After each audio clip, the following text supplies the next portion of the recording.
Etna is one of the most active volcanoes in the world. It is because Africa is pushing against the Eurasian plate, and all the time this mass of the subduction creates this eruption. This was a comparatively small eruption compared to what we had in the February, which was almost something like a Cumbre Vieja. Look at that, that's amazing.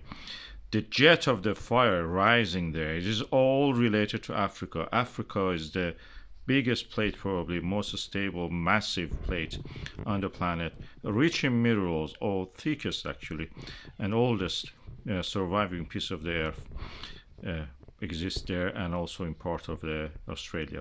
You can see the ash cloud from the Etna and all the active volcanoes in the world. You can see that Etna is the most alert and the amber alert region of the eruption.